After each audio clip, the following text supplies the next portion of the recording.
जिज्ञासु मित्रों, बहुत बहुत अभिनंदन है आपका हमारे चैनल दिव्य सृजन स्पिरिचुअल में। प्रत्येक दिवस की भांति आज भी 9 PM लाइव चर्चा हम प्रारंभ कर रहे हैं। आध्यात्मिक चर्चा, उपनिषदों पर चर्चा, योग वेदांत पर चर्चा निरंतर इस मंच से आप श्रवण करते रहते हैं। लेकिन साथ ही साथ जो जीवन है, क्योंकि भारतीय अध्यात्म या भारतीय दर्शन वास्तव में जीवन शैली प्रदान करता है कि जीवन शैली कैसी होनी चाहिए, जीवन कैसा होना चाहिए, जीवन को कैसे समझना चाहिए और जीवन को किस ढंग।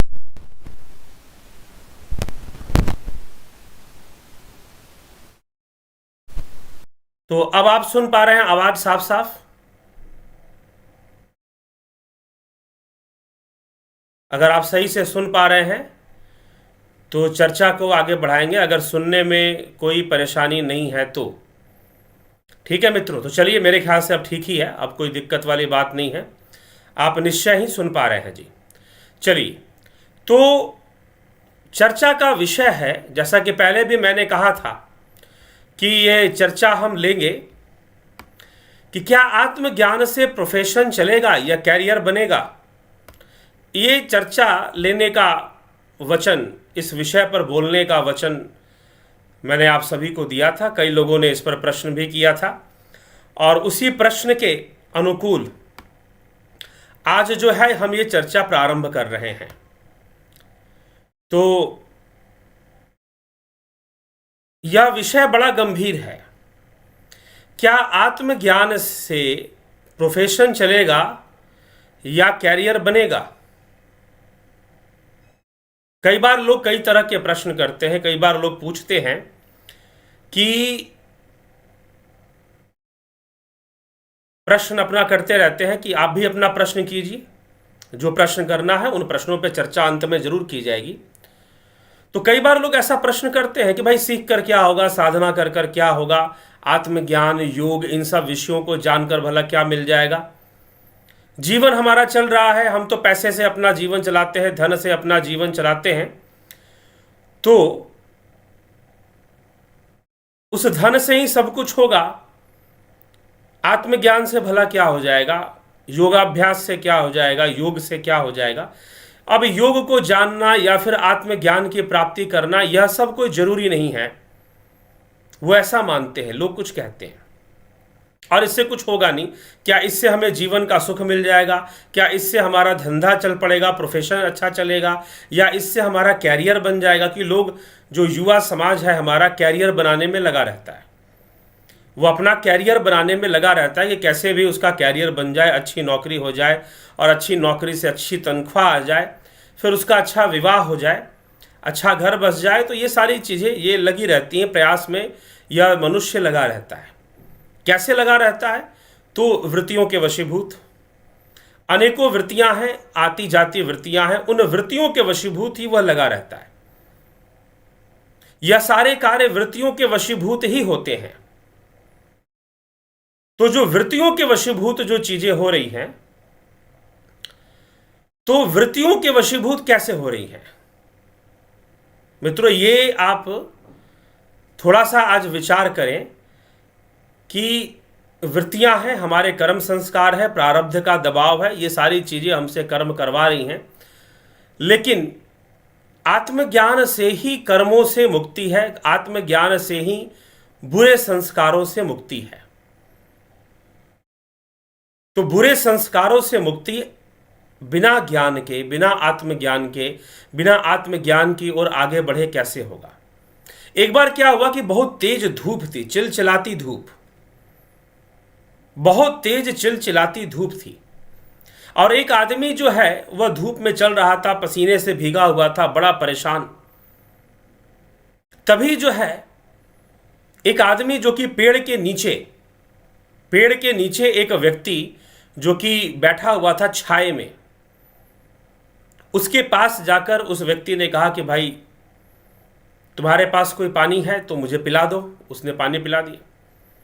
उसने कहा कि ऐसा करो कि कुछ देर यहां इस पेड़ के नीचे छाए में बैठो, देखो यहां बहुत आनंद है, बाहर कितना भी धूप हो, कितनी भी चिलचिलाती धूप हो, कितनी भी तेज धूप हो, यहां इस पेड़ के छाये में बड़ा ही आनंद है। बैठो तो तुम जैसी बैठोगे ठंडी ठंडी हवा तुमको मिलेगी, और छाया इतना, यह पेड़ इतना छायादार है कि पूछो मत। सारे जो तुम्हारे क्लेश हैं, सारा जो तुम्हारा गर्मी है और गर्मी के कारण जितनी भी परेशानियां हैं वो सब दूर हो जाएंगी। इस प्रकार से उस व्यक्ति को उसने समझा दिया, और जब समझा दिया तो उस व्यक्ति ने उत्तर देते हुए कहा कि ठीक है, तुम ये कहते हो कि मैं पेड़ के छाये में आकर खड़ा हो जाऊं, या कुछ देर में पेड़ के छाये में बैठ लूं, या कुछ देर में पेड़ के छाये में सुस्ता लूं, मुझे बड़ा आनंद मिलेगा, बड़ा सुकून मिलेगा, बड़ी एनर्जी, बड़ी ऊर्जा मिलेगी।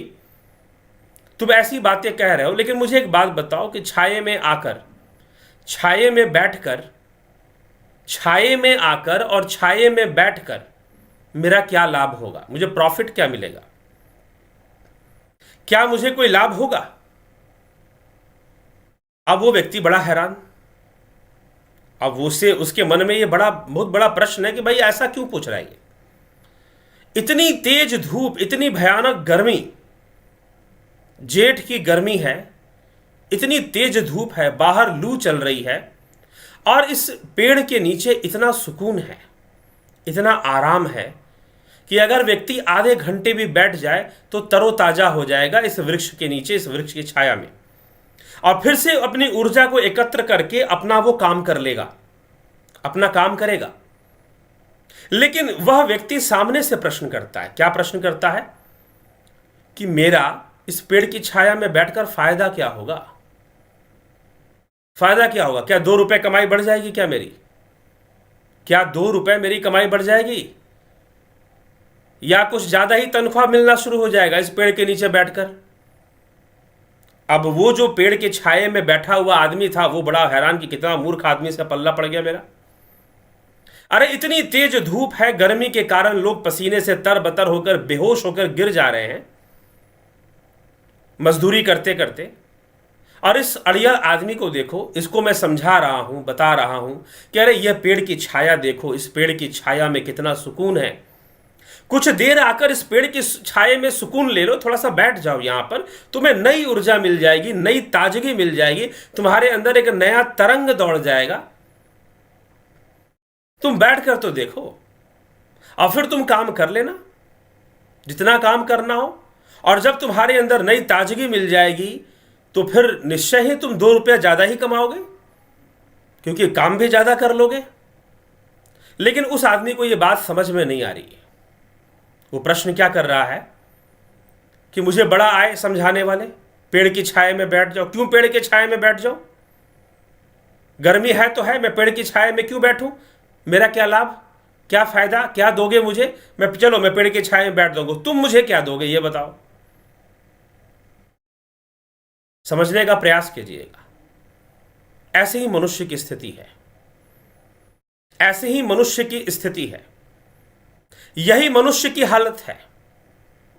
जब उसे कहा जाता है कि थोड़ा सा योग कर लो, दुनिया के पीछे बहुत भागे, दुनिया को जानने के पीछे बहुत भागे, दूसरों को जानने के पीछे बहुत भागे, थोड़ा स्वयं को जानो, थोड़ा स्वयं की ओर भागो,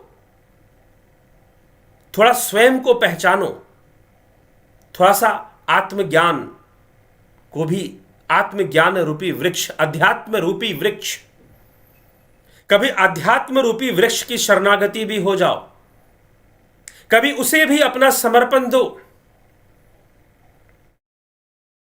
अपनी आत्मा को अपना समर्पण दो। अभी एक और हम वीडियो लाएंगे, समर्पण किसे कहते हैं, गुरु के प्रति समर्पण या समर्पित होना का क्या महत्व है।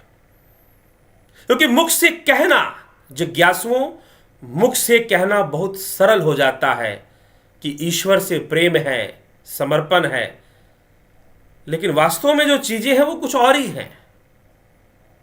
बातों में कुछ और हो जाती हैं, बड़ी सस्ती पड़ जाती हैं, बड़ी हल्की पड़ जाती हैं। कोई भी बड़ी आसानी से कह देता है कि भगवान से प्रेम है, समर्पण है, बड़ी सरलता से ही कह देता है, लेकिन वास्तव में क्या है कभी इस विषय पर भी जरूर जल्दी ही प्रयास करेंगे, इस विषय पर चर्चा करें। तो मनुष्य की हालत, लोगों की हालत कैसी है? अगर उन्हें कह दो कि भाई इतनी गर्मी है, पेड़ के छाए में आकर थोड़ी देर बैठ लो, तो पूछेंगे कि क्या फायदा होगा। क्योंकि हर व्यक्ति को प्रॉफिट चाहिए, हर व्यक्ति को लाभ चाहिए, फायदा चाहिए। ठीक है, क्या मेरा प्रोफेशन बन जाएगा? क्या धंधा चल जाएगा? प्रोफेशन का मतलब सीधा सा एक अर्थ ले, व्यवसाय, धंधा। चाहे आप नौकरी कर रहे हो, व्यापार कर रहे हो, जो भी हो, सेल्फ एम्प्लॉयड हो आप, तो उसका प्रश्न है कि क्या मेरा धंधा चल जाएगा, क्या मेरा प्रोफेशन चल जाएगा, कैरियर बन जाएगा मेरा, अगर मैं अध्यात्म को जानूंगा, अगर मैं आत्मज्ञान की ओर बढ़ूंगा, तो क्या हो जाएगा? यही उसका प्रश्न है। बिल्कुल वैसे ही जो व्यक्ति यह कह रहा है कि इस पेड़ की छाए में मैं बैठ जाऊंगा तो मेरा फायदा क्या होगा, यह बताओ, क्या लाभ मिलेगा मुझे? अब वो इसे समझ में कैसे आए? जब तक बैठेगा नहीं तब तक ये बात कैसे समझ में आएगी? समझ में तो आएगी नहीं। जो खुद बैठा है वो प्रेरणा दे रहा है, वो प्रेरणा दे रहा है कि भाई बैठ जाओ, देखो तुमसे भी बुरी हालत में मैं था, बेहोश होकर गिरने वाला था, वृद्धावस्था में भी हूं मैं, लेकिन यहां पर बैठा हूं और मेरे अंदर इतनी ऊर्जा आ गई है कि तुमसे रेस लगा सकता हूं। वो मानने को तैयार नहीं, बोला कि मैं अपना टाइम खराब नहीं करूंगा। लेकिन अगर थोड़ा सा बैठ जाता तो ना जाने कितनी ऊर्जा एकत्र कर लेता और अपना कल्याण कर लेता। तो यही लोगों की समस्या है कि वो अपना फायदा ढूंढते हैं और जो वास्तव में जो प्राप्त कर लेना चाहिए वो नहीं कर पाते हैं। तो कुल मिलाकर देखिए, जो भी है, आपका व्यवसाय है, आपका कैरियर है, वो किस लिए है? प्रश्न ये है, उसका उद्देश्य क्या है? आप कैरियर बनाना चाहते हैं, आप अपना व्यवसाय खड़ा करना चाहते हैं, अपना बिजनेस खड़ा करना चाहते हैं, क्या, क्यों करना चाहते हैं? क्यों करना चाहते हैं? एक व्यक्ति कहेगा कि मैं धन कमाने के लिए करना चाहता हूं। धन से क्या ले लोगे? धन से तुम्हें क्या आ जाएगा? वो कहेगा, दो कारण बताएगा। धन से एक आएगी सिक्योरिटी, सुरक्षा आएगी, और दूसरी आएगी धन से जो सांसारिक भोग सुख है वो प्राप्त होगा, जो अनिवार्य है, कुछ चीजें जरूरी हैं मेरे लिए और मेरे परिवार के लिए। चलो, एक कुमार्गी व्यक्ति है, कुमार्ग पर चलने वाला व्यक्ति, उसकी तो छोड़ दो। जो सठ है, सठों की श्रेणी में आता है, उसकी तो छोड़ दीजिए आप, उसकी आप चिंता ही ना करें, वो जैसे भी सोचता है। लेकिन साधारण व्यक्ति की हम बात कर रहे हैं, वह भी सीधा कहेगा कि मेरे परिवार की जरूरतें पूरी होती हैं धन से। दूसरा, एक सुरक्षा बनी रहती है, सुरक्षा की भावना बनी रहती है धन से। बात बिल्कुल सत्य है, और धन अर्जित करना कोई गलत बात नहीं है। सही रास्ते से अगर आप धन अर्जित करते ही हैं तो उसमें बुराई क्या है? ये तो अच्छी बात है।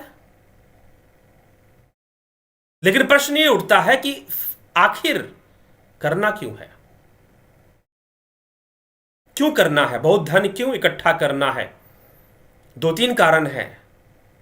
आप संसार के सुख, सांसारिक सुरक्षा, जो कि वास्तव में है नहीं, जो कि वास्तव में है नहीं, क्योंकि जो भी आपकी सिक्योरिटी है और जो भी आपका सुख है उसकी जिम्मेदारी आपके कर्मों पर है। यहां तक कि जितना भी आप धन अर्जित कर रहे हैं वो भी आपके कर्म फल ही हैं, वो भी प्रारब्ध से ही आ रहे हैं, जो कि है नहीं, लेकिन फिर भी ऐसा विश्वास है हमारा कि है। धन से ही सुरक्षा है और धन से ही सुख है, हमारा ऐसा विश्वास है। चलो ठीक है, अच्छी बात है, धन अर्जित कीजिए, सही तरीके से धन अर्जित करने में कोई बुराई नहीं है, अच्छा काम है, करना चाहिए। सफलता तीसरा कारण है कि हम अपना एक सफल जीवन जीना चाहते हैं, हमें समाज में एक सफल व्यक्ति समझा जाए, एक सक्सेसफुल मैन समझा जाए हमें सोसाइटी के अंदर, लोगों में। इसीलिए हम अपने कैरियर पर ध्यान देते हैं कि एक सक्सेसफुल कैरियर हमारा बन जाए, जिससे कि हमारा इज्जत सम्मान सोसाइटी के बीच में, हमारा इज्जत सम्मान, ये सब बन जाए। और अगर ये सब बन जाता है तो निश्चित ही फिर क्या होगा, हम एक सफल के जीवन कहलाएंगे, एक सक्सेसफुल मैन कहलाएंगे, लोग हमसे प्रेरणा लेंगे। तो मैं सक्सेसफुल दिखना चाहता हूं, आइए मैं एक सफल व्यक्ति के रूप में दिखना चाहता हूं। ये इस बात की ख्वाहिश, इस बात की तृप्ति है।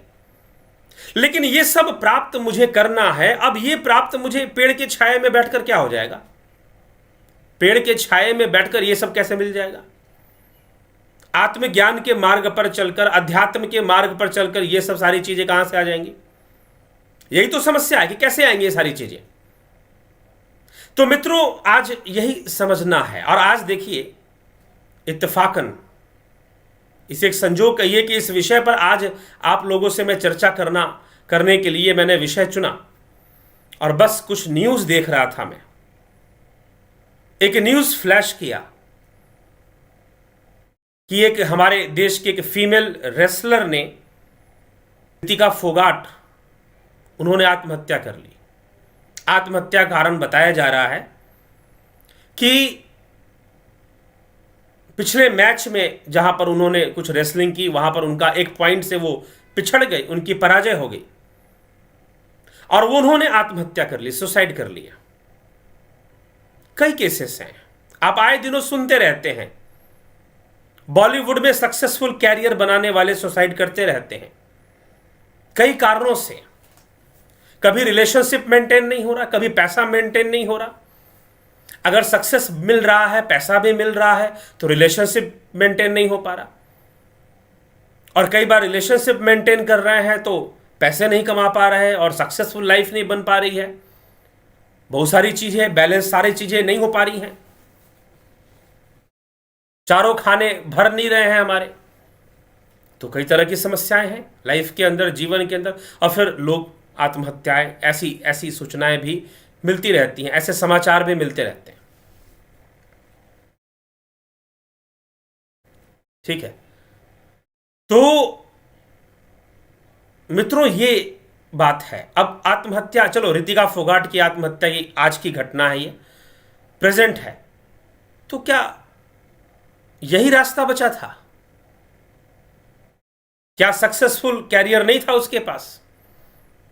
क्या अभी कुछ वर्षों पहले, लगभग 3-4 साल पहले, एक आईएएस अधिकारी ने आत्महत्या कर ली थी, सुसाइड कर लिया था।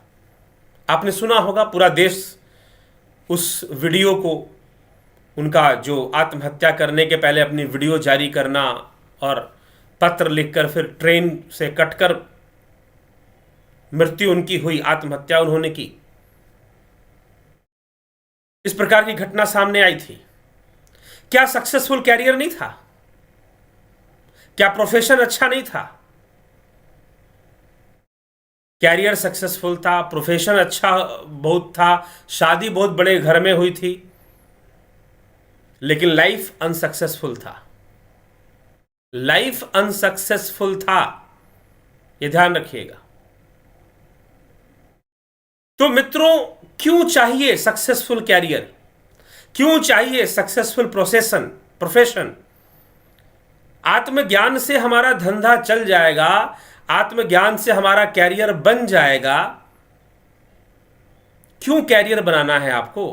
क्यों धंधा चलाना है? क्योंकि आप एक अच्छा जीवन जीना चाहते हैं, आप एक सफल जीवन जीना चाहते हैं। लेकिन यह कितना दुर्भाग्यपूर्ण है कि आपने अच्छा प्रोफेशन बना लिया, आपने अच्छा कैरियर बना लिया, लेकिन फिर भी अपने जीवन को अच्छा नहीं कर पाए।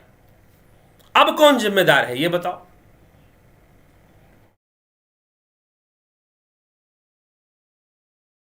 कौन जिम्मेदार है इसके लिए?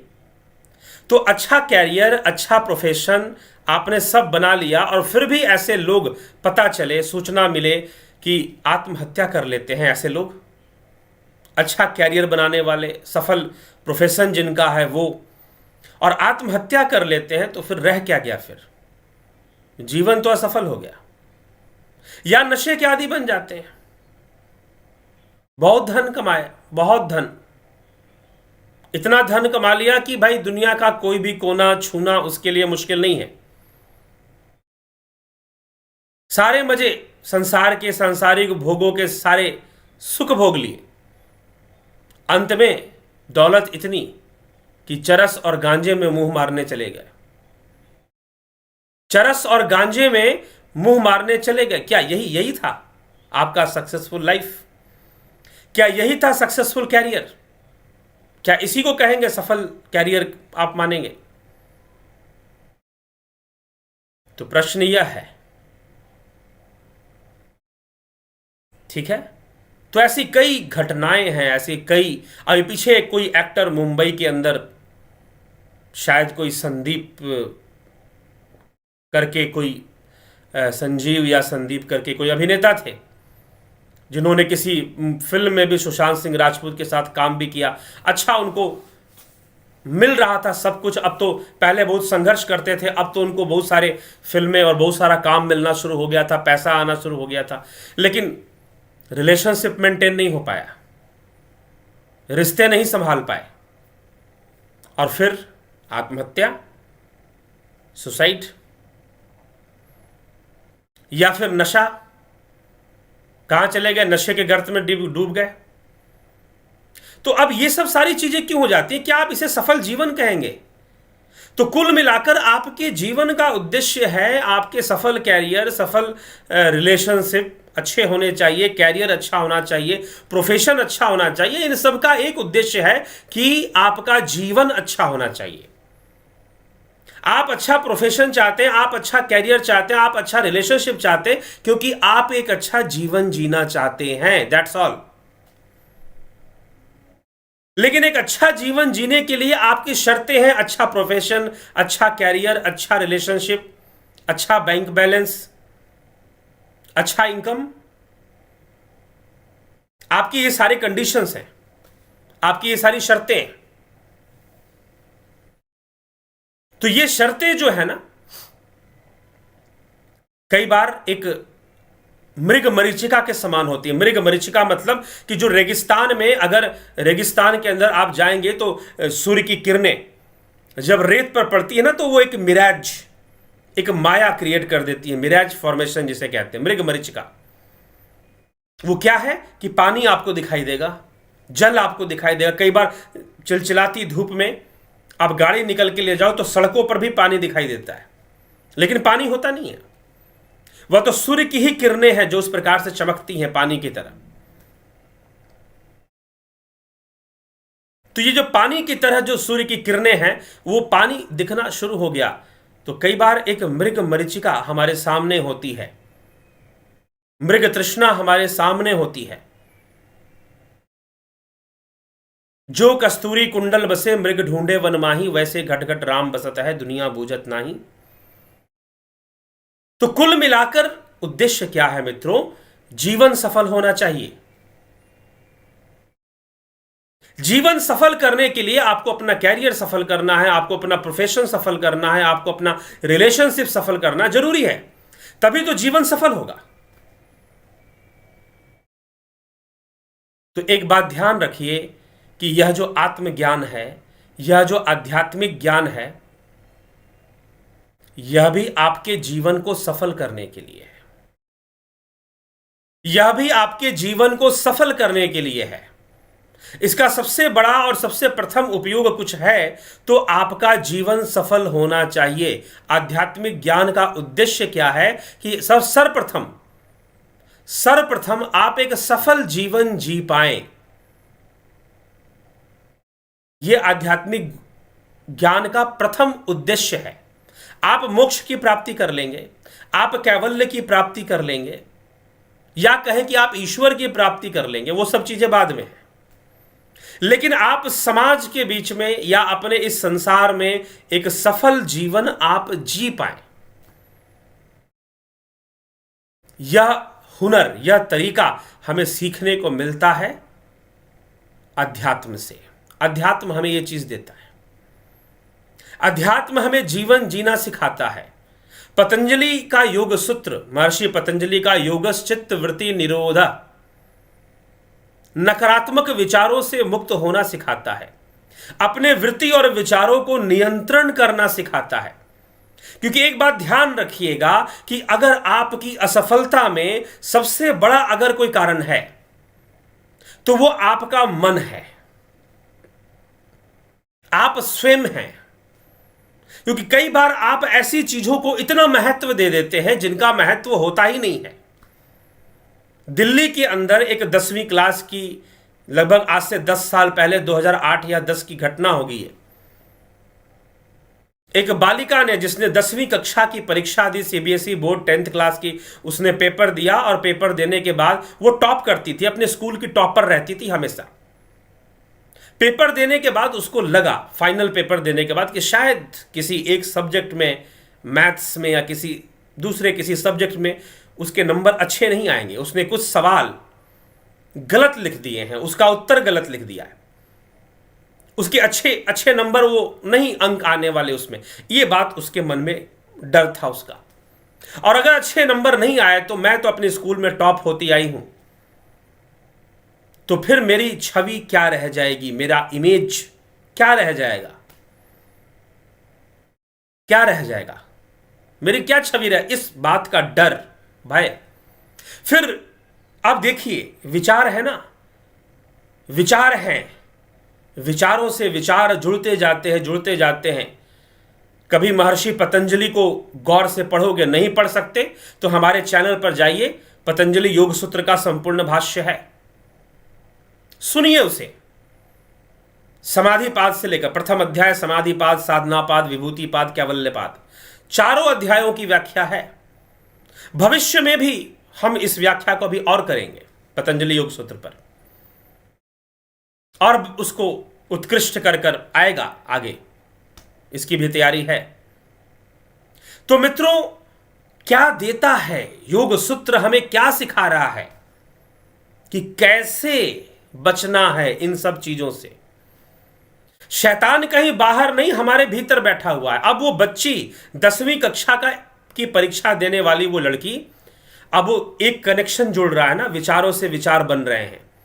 मेरी इमेज का क्या होगा, मेरे माता पिता क्या कहेंगे, मेरे ताऊ चाचा क्या कहेंगे, मेरे मामा मामी क्या कहेंगे, घूमते जा रही है, घूमते जा रही, मेरे पड़ोसी क्या कहेंगे, मेरे सहपाठी क्या कहेंगे, मेरे टीचर्स क्या कहेंगे, और कहीं मैं उस विषय में फेल ही ना हो जाऊं तो इतना बड़ा धब्बा लग जाएगा, बाप रे बाप, मैं तो टॉप होती आई हूं।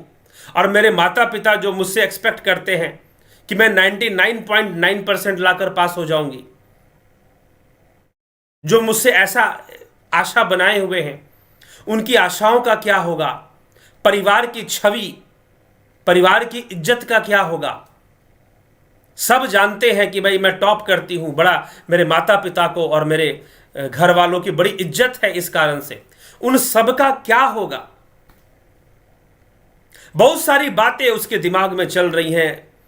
और मन है, रितिका फोगाट एक रेसलर, शरीर से कितनी मजबूत महिला होने के बाद भी, महिला होने के बाद भी शरीर से इतनी मजबूत कि मर्द भी, अच्छे खासे मर्द भी सामना ना कर पाए रेसलिंग में, कुश्ती में। फोगाट बहनों का नाम पूरे देश में है, आप सब जानते हैं। तो लेकिन आत्महत्या, मन से कमजोर, मन की फाइटिंग में कमजोर, शरीर की फाइटिंग में प्रॉब्लम, लेकिन मन की फाइटिंग में कमजोरी क्यों भाई? मन से फाइट करने में कमजोर क्यों पड़ रहे हो? शरीर से तो फाइट कर रहे हो, लेकिन मन से फाइटिंग कब करोगे? दो तरह का जिम्नाजियम होता है। एक जिम्नाजियम है जहां आप शरीर को मजबूत करते हैं, एक्सरसाइज करा कराकर शरीर को मजबूत करते हैं, और एक जिम्नाजियम है मन का, जहां आप मन की एक्सरसाइज करवाते हैं। और मन की एक्सरसाइज, इसके लिए कोई जिम नहीं बनता है, इसके लिए कोई जिम नहीं बनता। मन की एक्सरसाइज करने के लिए कोई जिम नहीं होता, कोई क्लब नहीं होता जहां पर जिम होगा, ज्वाइन कर लोगे, जाकर अपने माइंड की एक्सरसाइज करोगे। नहीं, शरीर की कर सकते हो, ब्रेन की कर सकते हो, अपने इंटेलेक्चुअल पावर की एक्सरसाइज कर सकते हो, लेकिन मन का कैसे होगा? मन का एक्सरसाइज तो मन के संघर्ष से होगा। शरीर का संघर्ष कर लिया, अपनी इंटेलेक्चुअलिटी, बुद्धि, बौद्धिकता जिसे हम कहते हैं, उसका संघर्ष कर लिया, लेकिन मन का संघर्ष, वहां फेल हो जाते हैं लोग।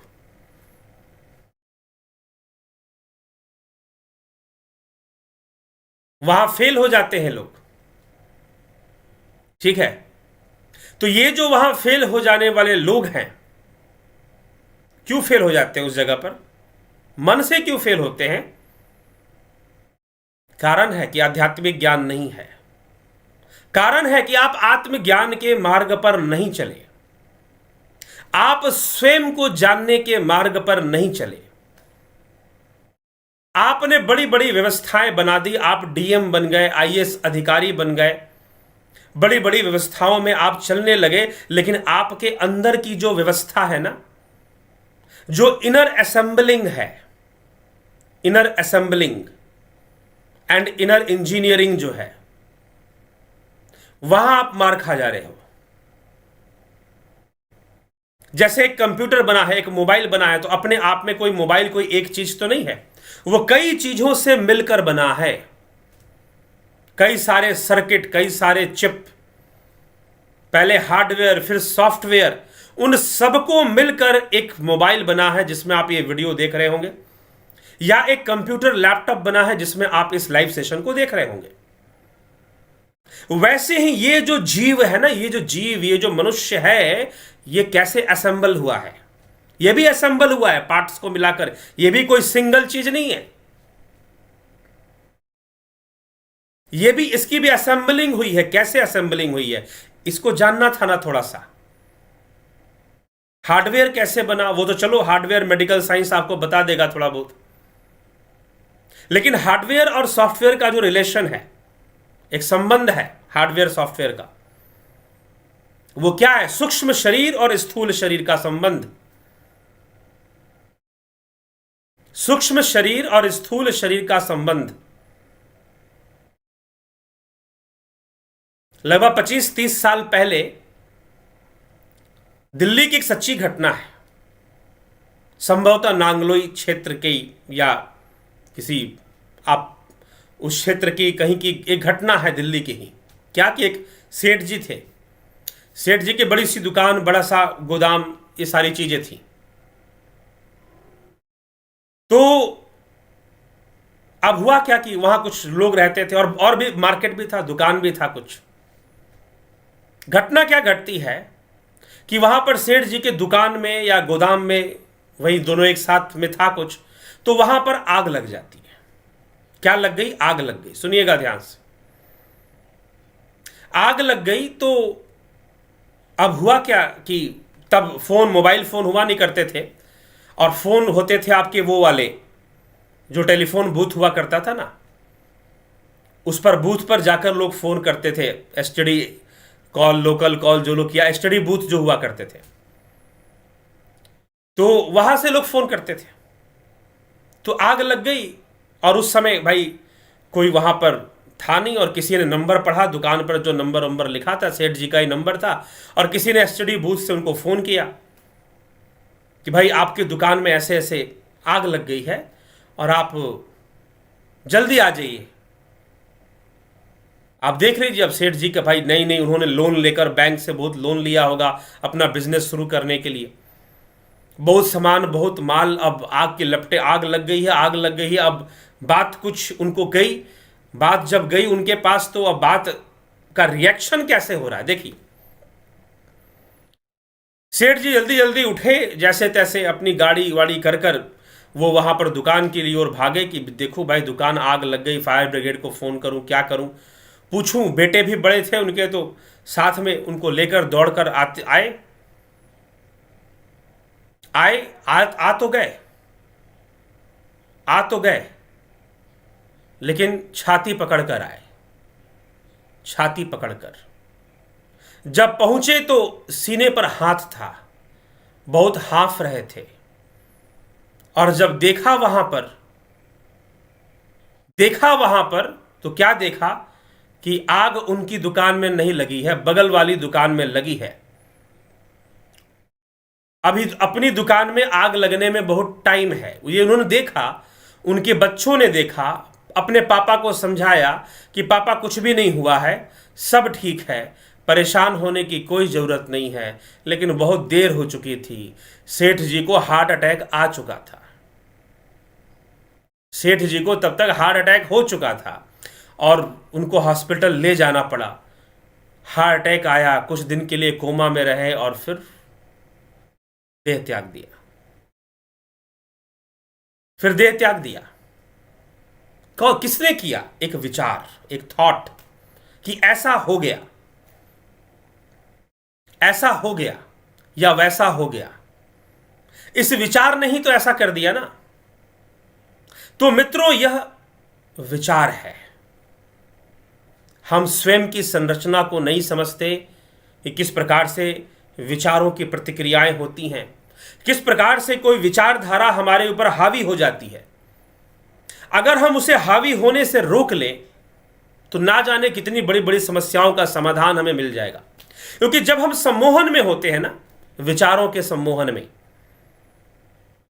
भगवान कृष्ण ने कहा, ध्यायतो विषयान पुंस संगस्तेषु उपजायते संगात संजायते काम कामादो क्रोधो अभिजायते क्रुधाद भवति सम्मोहात स्मृति विभ्रम स्मृति भ्रंशाद बुद्धिनाशा।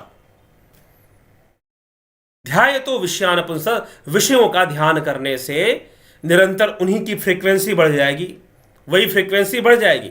और जब वही बढ़ जाएगी फ्रीक्वेंसी, ध्यायतो विषयान पुंस संगस्तेषु उपजायते संगात संजायते काम कामादो क्रोधो विजायते, कामना उत्पन्न होगी और कामना पूर्ण नहीं होने से क्रोध उत्पन्न होगा और क्रोध में सम्मोहन, और उस सम्मोहन में या तो खुद आत्महत्या कर ले या किसी को कुछ मार दे क्रोध में आकर।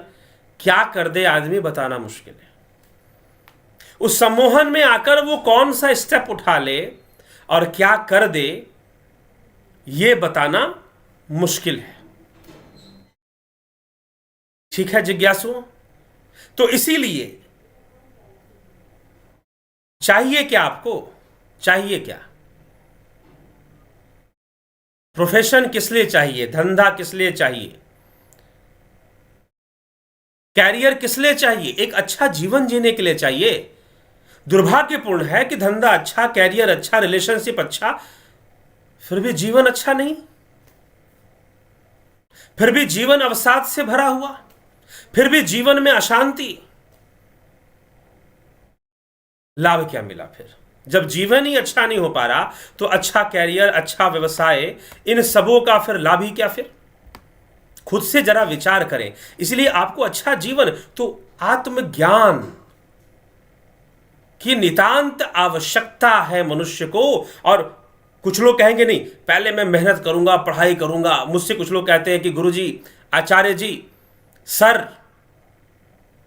काफी युवक जो मुझसे मेरे संपर्क में आते हैं वो कहते हैं कि सर मैं पहले अच्छे से पढ़ाई कर लेता हूं, कैरियर बन जाए, एक बार इंजीनियरिंग क्लियर हो जाए, एक बार प्लेसमेंट मिल जाए अच्छी सी, ठीक है, 30-40 लाख रुपए के प्लेसमेंट मुझे मिल जाए, फिर तो बस आत्मज्ञान ही करना है, दूसरा कुछ नहीं करना। मैंने कहा कि इतना इंतजार करेगा? मैं उनको गारंटी कार्ड देता हूं, लिखकर साइन कर कर दे देता हूं कि तू उस समय भी आत्मज्ञान के मार्ग पर नहीं चल पाएगा। क्योंकि सच्चाई क्या है कि आत्मज्ञान के मार्ग की जानकारी होना यह पहले जरूरी है। आप अपना प्रोफेशन शुरू करो, आप अपने कैरियर बनाओ, उससे पहले जरूरी है कि आप थोड़ा अध्यात्म को समझो। उससे पूर्व ये उसकी आवश्यकता है। क्योंकि अगर ये आपको मिल जाएगा, ये आपको मिल जाएगा, तो एनर्जी कहां से लेनी है, तो रियल सोर्स ऑफ एनर्जी जो है उसका ज्ञान होगा आपको। जो रियल सोर्स ऑफ एनर्जी है, ठीक है। तो जिज्ञासुओं, ये रियल सोर्स ऑफ एनर्जी, हमारी जो चेतना, जो सकाश, उसके सकाश से सब कुछ हो रहा है ना। थोड़ी सी हम उससे नजदीकी बढ़ा लें,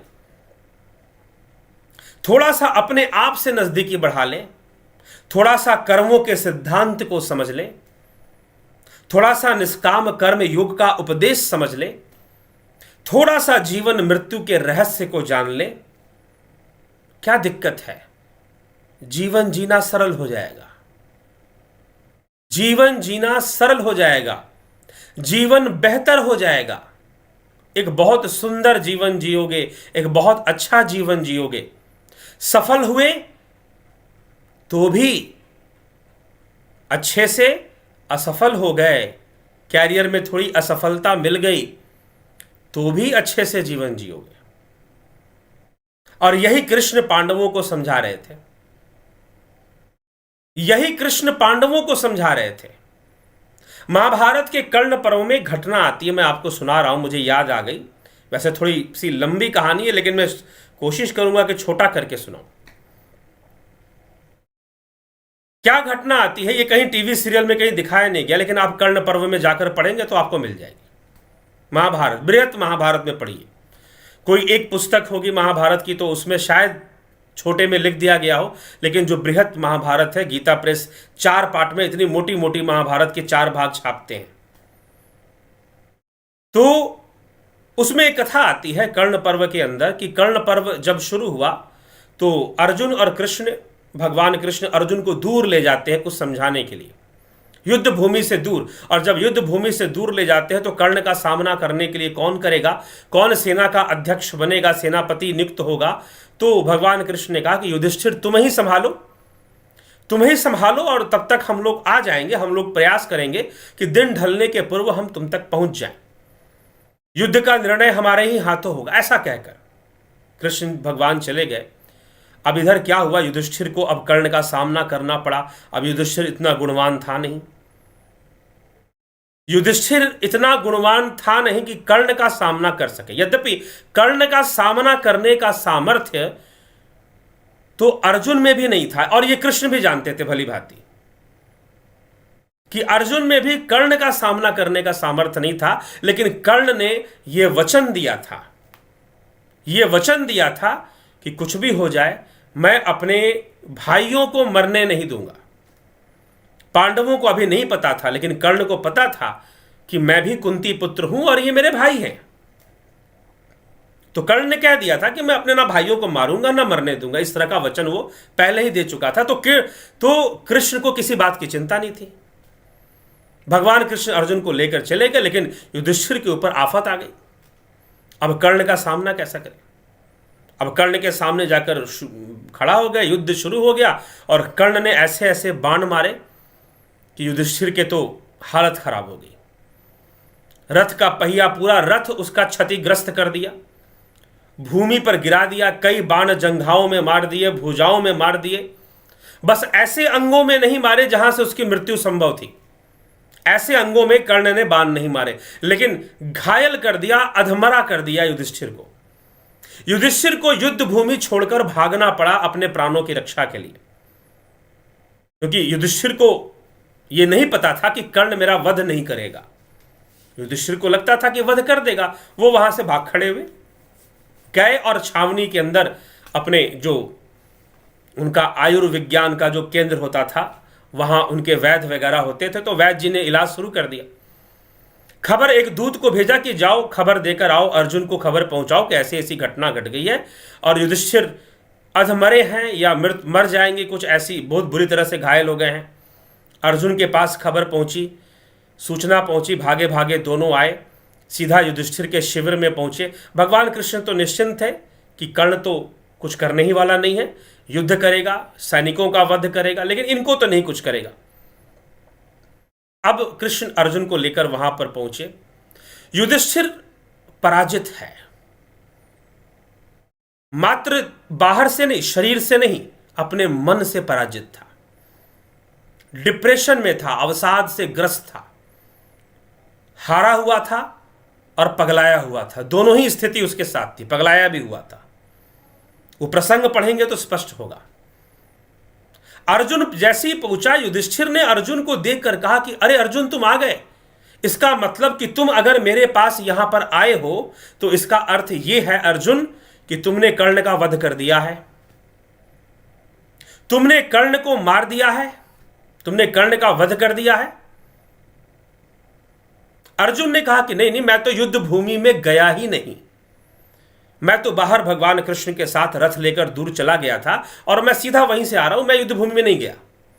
अब युधिष्ठिर ने कहा कि नहीं नहीं, तुमने कर्ण को मार दिया है, तुम अपने मुंह से अपनी प्रशंसा नहीं करोगे, इसीलिए तुम ऐसा कह रहे हो, तुमने कर्ण का वध कर दिया तभी तो तुम यहां पर आए हो। ये तो तुम्हारी जिम्मेदारी है कि तुम युद्ध भूमि में रहो, तुम्हारा कर्तव्य है कि तुम युद्ध भूमि में रहो और कर्ण को संभालो, कर्ण के आतंक को। कर्ण के बाण जब चलते हैं तो हमारी सेना 10-10 कदम पीछे हट जाती है, उसके डर से, उसके भय से। इस प्रकार से युधिष्ठिर कह रहा है, तो तुमने कर्ण का वध कर दिया, बहुत अच्छा किया। अर्जुन ने फिर कहा कि नहीं बड़े भ्राता, मैंने कर्ण का वध नहीं किया, मैं तो युद्ध भूमि में गया ही नहीं, तो वध कहां से कर दूंगा। युधिष्ठिर ने कहा कि नहीं नहीं, तुमने जरूर कर दिया वध।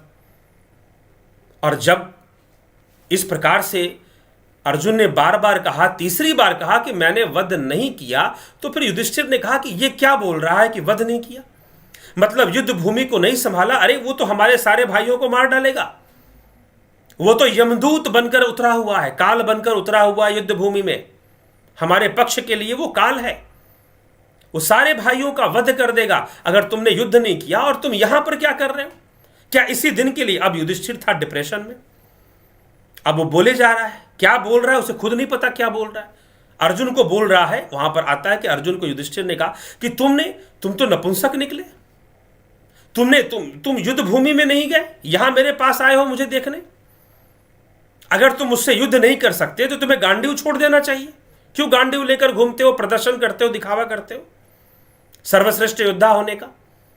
इस प्रकार से युधिष्ठिर बोलने लगे, अर्जुन को फटकारने लगे। अब अर्जुन को आ गया क्रोध और अर्जुन ने तलवार निकाली और तलवार निकालकर युधिष्ठिर को मारने लगा। युधिष्ठिर को मारने लगा तो भगवान कृष्ण ने पूछा कि तुझे क्या हो गया, अपने बड़े भाई का वध करेगा क्या। अर्जुन ने कहा कि हां, क्योंकि मैंने प्रतिज्ञा लिया था, मैं और मेरे भीम भैया ने एक साथ प्रतिज्ञा लिया था। उन्होंने कहा था कि अगर उन्हें कोई कह देगा कि ज्यादा खाना खाता है तो वो उसे जीवित नहीं छोड़ेंगे। और मैंने प्रतिज्ञा ली थी कि अगर कोई मुझे यह कह देगा कि अपना गांडीव छोड़ दे तो मैं उसे जीवित नहीं छोड़ूंगा। और मेरे भाई युधिष्ठिर ने यह कहा है कि गांडीव छोड़ दे और मेरी यह प्रतिज्ञा है, तो प्रतिज्ञा की पालना मेरा धर्म है, प्रतिज्ञा की पालना मेरा धर्म है और मैं इस प्रतिज्ञा की पालना करूंगा ही। फिर श्री कृष्ण ने कहा कि ना जाने अपने मन मर्जी से कितने धर्म बना रखे हैं इन लोगों ने, अपने मन मर्जी से उस सनातन को छोड़कर, उस सनातन आत्मा को छोड़कर अपने मन मर्जी से अनेकों धर्म बना लिए हैं। ये प्रतिज्ञा ले ली तो वो प्रतिज्ञा ले ली। एक कृष्ण ही थे पूरे महाभारत में, एक कृष्ण ही थे जो कभी कोई प्रतिज्ञा नहीं लेते थे, बाकी सब अपने अनर्गल प्रतिज्ञाओं के वशीभूत पड़े हुए थे। भीष्म पितामह अपनी प्रतिज्ञा कि मैं तो हस्तिनापुर का साथ दूंगा, धर्म हो चाहे अधर्म हो। तो कई प्रतिज्ञाओं, अब अर्जुन की प्रतिज्ञा कि मैं तो उसे मार दूंगा, अब बड़ा भाई क्यों ना हो, तलवार निकाल लिया, मार दूंगा, प्रतिज्ञा है। अब कृष्ण के पास इतना समय नहीं है कि जल्दी से उसे समझाए कि भाई इस प्रतिज्ञा का कोई मतलब नहीं है, ऐसी प्रतिज्ञाओं को तोड़ देना चाहिए, इसका कोई अर्थ नहीं है। प्रतिज्ञाओं के चक्कर में ही तो द्रौपदी का चीरहरण हो रहा था, प्रतिज्ञाओं के चक्कर में ही भीष्म पितामह सोच रहे थे कि मैंने प्रतिज्ञा ली है कि हस्तिनापुर के राज सिंहासन पर जो बैठेगा मैं उसकी आज्ञा का पालना करूंगा, और जब तक धृतराष्ट्र नहीं कहेंगे कि तुम कुछ हस्तक्षेप करो तो भले मैं वृद्ध हूं, मैं हस्तक्षेप क्यों करूंगा। भीष्म पितामह अपनी प्रतिज्ञा निभा रहे थे, द्रोणाचार्य अपनी प्रतिज्ञा निभा रहे थे, भीम आदि अपनी प्रतिज्ञा निभा रहे थे, और बेचारी द्रौपदी का चीरहरण हो रहा था। यह है सतोगुनी वासनाएं, मान सम्मान प्राप्त करने की वासनाएं, गुरुपद प्राप्त करने की वासनाएं और अनेकों चीजें, भक्त कहलाने की वासनाएं, संत कहलाने की वासनाएं कि मैं संत हूं, लोग मुझे संत समझें, अनेकों वासनाएं से मन भरा रहता है। अर्जुन की भी यही स्थिति थी, तलवार निकाल ली मारने के लिए। भगवान ने कहा कि इसे समझाया नहीं जा सकता इस समय, भगवान कृष्ण ने कहा कि एक उपाय है, एक उपाय है कि जिससे कि तू अपना प्रतिज्ञा भी पूर्ण कर ले और तेरे भाई की मृत्यु भी ना हो। कौन सा उपाय? पूछा अर्जुन ने। युधिष्ठिर ने कहा कि एक उपाय है कि तू अपने बड़े भाई का अपमान कर दे, इतना अपमान कर कि वो मृत्यु के बराबर हो, क्योंकि किया हुआ अपमान भी मृत्यु के बराबर होता है। अर्जुन को यह बात भा गई। अर्जुन ने युधिष्ठिर का खूब अपमान किया, जितनी भड़ास निकालनी थी निकाला कि तुम्हारे कारण यह महाभारत का युद्ध हो रहा है, तुम्हारे कारण ही द्रौपदी का चीरहरण हुआ, तुम्हारे कारण अगर तुम मजबूत होते, तुम्हारा मनोबल मजबूत होता तो ये सब घटनाएं नहीं घटती, तुम जुए में नहीं हारते शकुनी से, क्योंकि उसने तुम्हें छला, तुम छलाते गए, तुम उस खेल में फंसते गए। तो ये सब सारी चीजें हैं। अर्जुन ने खूब अपमान किया, लेकिन अपमान करने के बाद वो ठीक है, चलो भाई, भाई के लिए बहुत कुछ बोल दिया। युधिष्ठिर शांत हो गया, चुपचाप सुनता रहा। युधिष्ठिर क्या बोलता, बातें सत्य थी कि उसी के कारण, उसकी कई सारी कमजोरियों के कारण आज ये महाभारत का युद्ध हो रहा था। कुछ नहीं बोला युधिष्ठिर ने, चुपचाप अपना अपमान सहता रहा। चलो जी ठीक है। अब अर्जुन फिर से तलवार निकाला। भगवान कृष्ण ने पूछा, अब क्या करोगे अर्जुन? अर्जुन ने कहा, मैं आत्महत्या करूंगा, क्योंकि मैं ग्लानि से भर गया हूं। मैंने अपने बड़े भाई का अपमान कभी इस प्रकार से नहीं किया जितना कि आज मैंने किया है। हमेशा पिता के बाद यही थे हमारे लिए, तो इनको हमने पिता समान माना है, और आज मैंने इनका अपमान कर दिया, बड़े भाई का। ये अब मैं ग्लानि से भर गया हूं, मैं इनका इस प्रकार से अपमान कर कर मैं जीवित नहीं रह पाऊंगा, मैं आत्महत्या कर लूंगा। उसने तलवार निकाली, अपनी ही गर्दन पे तान दी, अपना गर्दन काट दूंगा, जीवन समाप्त। ग्लानि सहन नहीं होती, अपमान सहन नहीं होता, थोड़ी सी बदनामी सहन नहीं होती।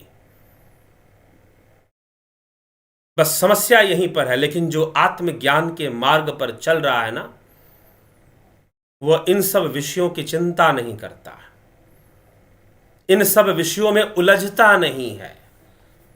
वो बस अपना कर्म करता है, जो वो कर सकता है वो बस करता है, जगत कल्याण के लिए, लोगों के कल्याण के लिए।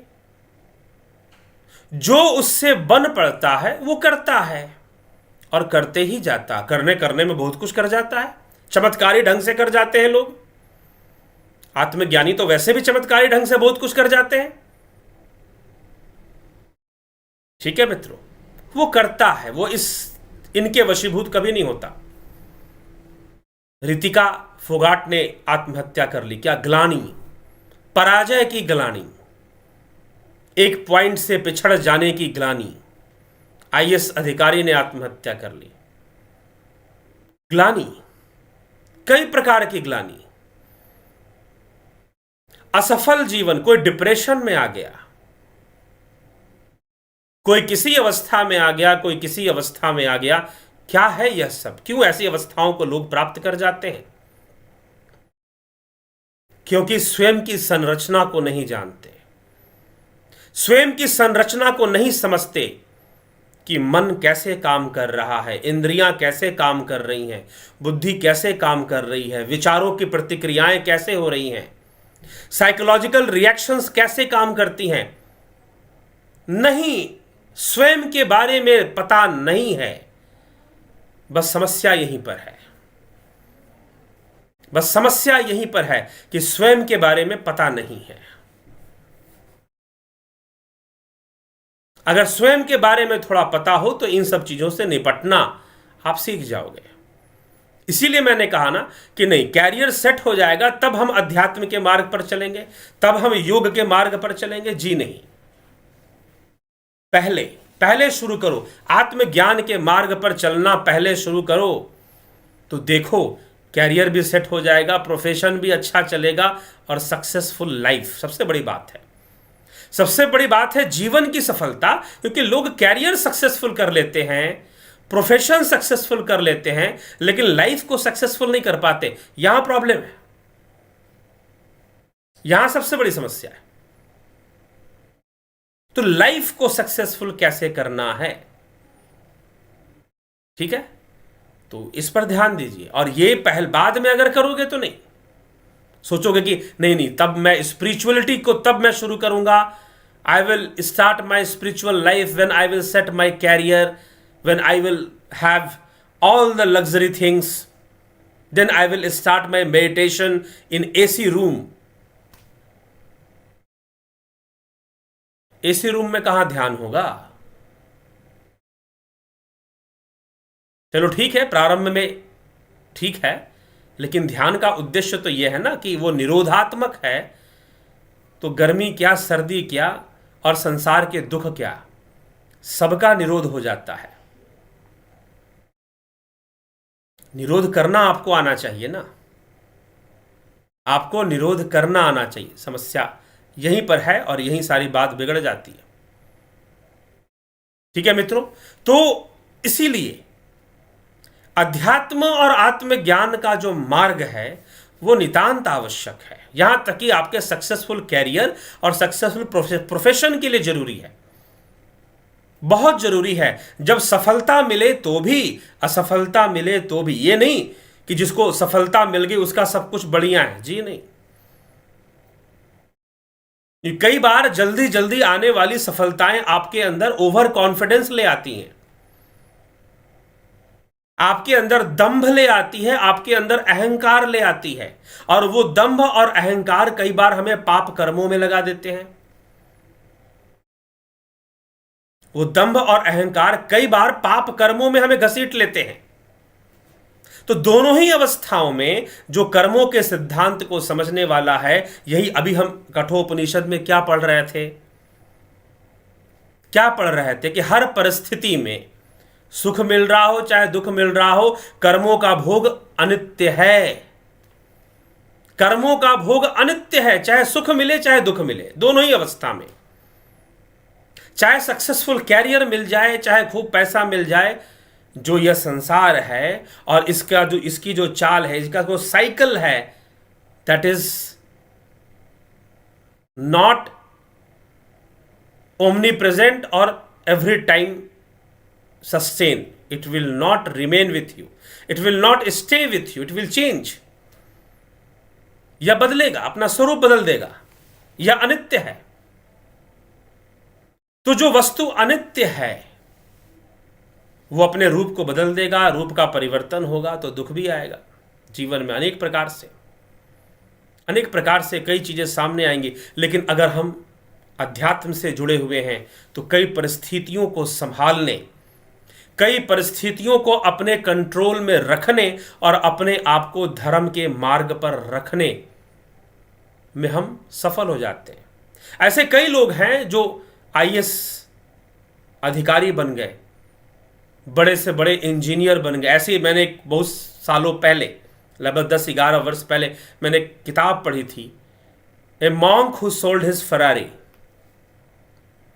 अब मैं बहुत कम पढ़ता हूं किताबें, सिर्फ शास्त्रों को पढ़ता हूं, उपनिषद, योग शास्त्र, दार्शनिक विषय जो मूल रूप से जो भारतीय दर्शन के विषय हैं उन्हीं पर ज़्यादा अध्ययन करता हूं। लेकिन पहले एक समय था नॉवेल वगैरह भी बहुत तरह की चीज़ें पढ़ते थे। कई ऐसे हुए लोग बहुत कुछ अर्जित कर संसार का, फिर भी उन्होंने अपना पूरा मन अध्यात्म में लगा दिया, बड़ी से बड़ी नौकरी छोड़ दी, बड़े से बड़े पद का त्याग कर दिया। और कई उनसे भी माहिर जिन्होंने अपने कर्तव्य का पालन किया, पदों का त्याग नहीं किया, कर्तव्य का पालन करते हुए भी उच्च आध्यात्मिक अवस्था में रहे, उच्च आध्यात्मिक अवस्था में रहे। तो अध्यात्म पहले जरूरी है। आप अपना कैरियर शुरू करें, आप अपना प्रोफेशन शुरू करें, आप आध्यात्मिक पहले हो जाएंगे, क्योंकि वो आपको बताएगा, आपके लेयर्स खोलेगा ना, आपके जो माइंड के लेयर्स हैं, आपकी पर्सनालिटी के जो लेयर्स हैं, आपकी जो पर्सनालिटी के जो लेयर्स हैं, हम कहते हैं ना पर्सनालिटी डेवलपमेंट। तो क्या जिम जाने से पर्सनालिटी डेवलपमेंट हो जाएगा सिर्फ? जी नहीं, क्योंकि हमारी पर्सनालिटी भी तो कैसे है, एक फिजिकल पर्सनालिटी है, एक साइकोलॉजिकल है, ठीक है, इंटेलेक्चुअल है, स्पिरिचुअल है। कई आयाम हैं हमारे व्यक्तित्व के। तो हम सिर्फ फिजिकल वाला डेवलप कर लेंगे तो क्या हो जाएगा, उसी से डेवलपमेंट नहीं हो जाएगी ना। तो ये बहुत ही जरूरी विषय है। आप अपना प्रोफेशन शुरू करेंगे, कैरियर शुरू करेंगे, उससे जरूरी है कि आप आत्मज्ञान, उससे पहले आवश्यकता है कि आप आत्मज्ञान और अध्यात्म को भी समझ लें। इसीलिए हमारे गुरुकुलों में, जो गुरुकुल हुआ करते थे, उनमें सबसे पहला विषय यही समझाया जाता था, अध्यात्म को ही समझाया जाता था, जीवन को ही समझाया जाता था, जीवन के पक्षों को समझाया जाता था, और वो समझकर फिर कहा जाता था अब जाओ सांसारिक भोगों को भोगो। क्योंकि वो पहले ही जान गया कि भोगों को भोगने का अर्थ क्या है और भोग क्यों भोगने चाहिए, गृहस्थ जीवन में हमें कैसे रहना चाहिए, और नहीं रहेंगे तो क्या क्या होगा। ठीक है, क्या क्या होगा, क्या क्या फल हमें भोगना पड़ेगा, कैसे कर्मों का फल हमें किस प्रकार से मिलेगा, ये बातें पहले ही समझा दी जाती थी। और जब पहले ही सारी बातों की समझ होती थी तो पता चल गया, भोजन बनाते हैं, अगर आपको बनाना है भोजन, आलू की सब्जी बनानी है मान लो, तो आलू की सब्जी में एक आलू और 10 किलो नमक डाल दो और सब्जी बना लो, बन जाएगी सब्जी। नमक की कितनी आवश्यकता है, आलू कितना पड़ेगा, हल्दी कितना पड़ेगा, तेल कितना पड़ेगा, पहले से पता होना चाहिए ना भाई, तभी तो सब्जी स्वादिष्ट बनेगी। तो जीवन का स्वाद, गृहस्थ जीवन का स्वाद कैसे आएगा? तो गुरुकुल में ही बता दिया जाता था कि काम कितना, अर्थ कितना, चार पुरुषार्थ जो है, अर्थ धर्म काम मोक्ष जो कहा जाता है, धर्म अर्थ काम मोक्ष। कुछ लोग अर्थ को भी पहले लेते हैं, कुछ लोग धर्म को भी पहले ले लेते हैं। धर्म अर्थ काम मोक्ष, जो चार पुरुषार्थ बताए जाते हैं, कैसे करना है, रिश्तों को कैसे निभाना है ताकि भविष्य अच्छा रहे, कर्तव्यों की पालना कैसे करनी है। क्योंकि अंत में मात्र जवान ही, क्योंकि जवानी ऐसी चीज है ना कि आदमी जब जवान हो जाता है तो लगता है कभी बूढ़ा ही नहीं होगा, वो सोचने लग जाता है शायद कभी बूढ़ा ही नहीं होगा। कई बार जवान लोग इस प्रकार से जीवन जीना शुरू कर देते हैं और फिर उसमें किए जाते हैं मनमर्जियां किए जाते हैं, और बाद में पता चलता है कि भाई सब खत्म। तो नशा करने में लगे हुए हैं, चरस गांजा पीने में लगे हुए हैं, नहीं तो आत्महत्या करने में लगे हुए हैं। तो आदमी स्वयं से ही हार जाता है, सच्चाई ये है, वो स्वयं से ही हार जाता है। तो आध्यात्मिकता, आत्मज्ञान का मार्ग जरूरी है। कैरियर बन जाएगा, सब कुछ अच्छा हो जाएगा तब करेंगे, जी नहीं। क्योंकि सब कुछ अच्छा जैसी स्थिति अगर बन भी गई तो वो लंबे टाइम के लिए नहीं रहेगी ना। कुछ देर के लिए ऐसा आपको लग सकता है कि सारी सिचुएशन बड़ी मजे में है और सब कुछ बहुत बढ़िया है, लेकिन अगले ही क्षण सारी परिस्थितियां बदलनी शुरू हो जाएंगी। कोई भी हो, कोई भी व्यक्ति हो, जीवन में ही आ जाएगा। इसीलिए आध्यात्मिक, अगर एक सक्सेसफुल कैरियर चाहते हैं, सक्सेसफुल प्रोफेशन करना चाहते हैं, चाहे आप बिजनेसमैन हो, चाहे सेल्फ एम्प्लॉयड हो, चाहे आप नेता हो, अभिनेता हो, चाहे आप कुछ भी हो, एक अच्छा जीवन जीना चाहते हैं और चाहते हैं कि आपके द्वारा अच्छे काम भी हो और आप एक सफलता भी मिले लाइफ में, तो अध्यात्म को समझ लेने से, आध्यात्मिक विकास अपना थोड़ा सा भी कर लो। मैं ये नहीं कहता कि सिद्ध पुरुष बन जाओगे। अब देखो, दूसरी एक और मानसिक विकृति लोगों के अंदर आती है कि वो योग करना ही शुरू इसलिए करते हैं कि उनके पास कुछ सिद्धियां बुद्धियां आ जाएंगी और चमत्कार कर देंगे, कुछ कुंडलिनी उंडलिनी जागृत कर देंगे और पूरी दुनिया पे काबू कर लेंगे। कुछ इस वासना से ग्रसित होकर योग मार्ग पर चलना शुरू कर देते हैं।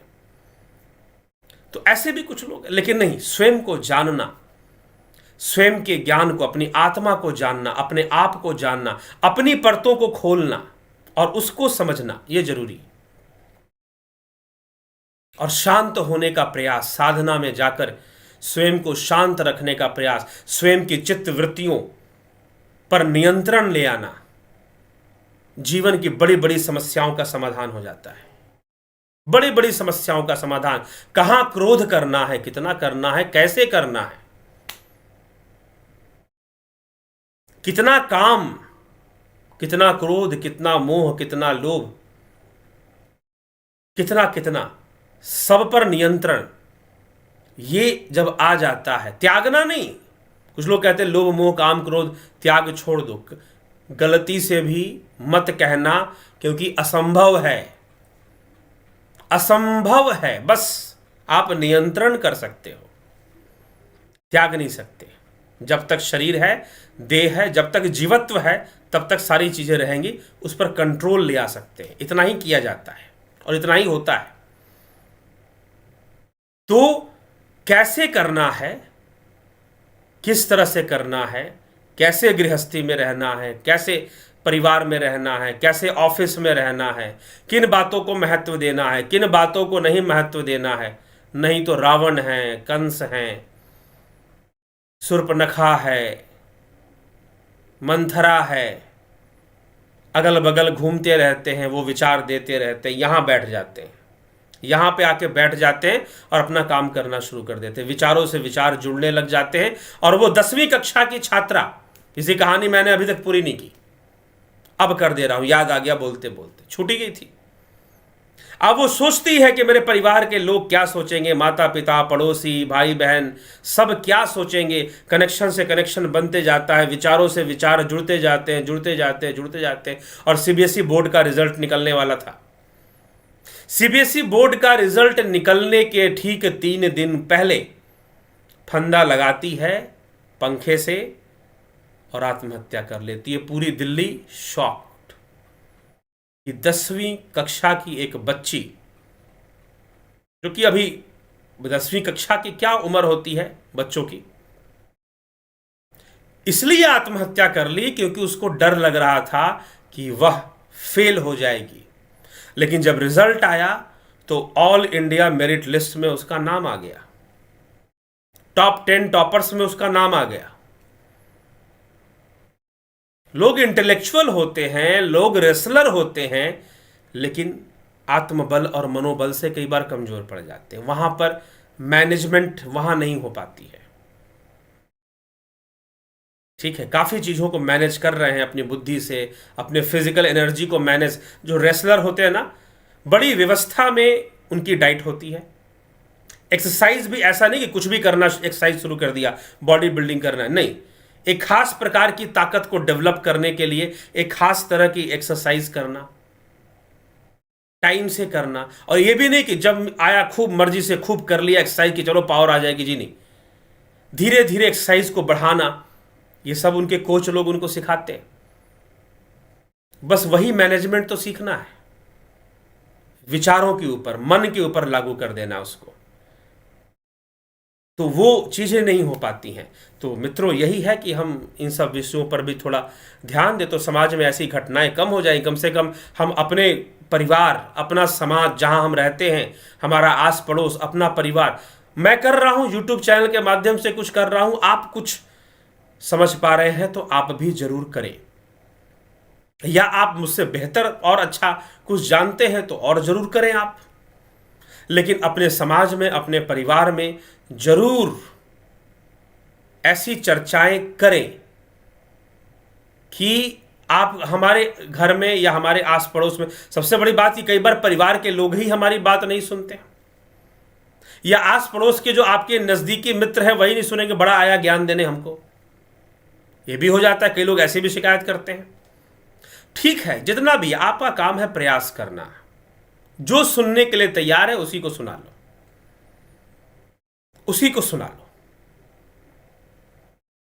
ठीक है, तो मित्रों, यह विषय है और हमें ऐसा समझकर चलते हुए हमें चलना चाहिए, समझना चाहिए। तो चलिए, काफ़ी समय हो गया है और थोड़ा बहुत आपके कमेंट्स को देख लेते हैं। इतने बहुत सारे प्रश्नों को तो कवर नहीं कर पाएंगे आज, क्योंकि 1 घंटा 12 मिनट वैसे ही बोलते हुए मुझे हो चुका है इस वीडियो को चलते हुए। ठीक है, तो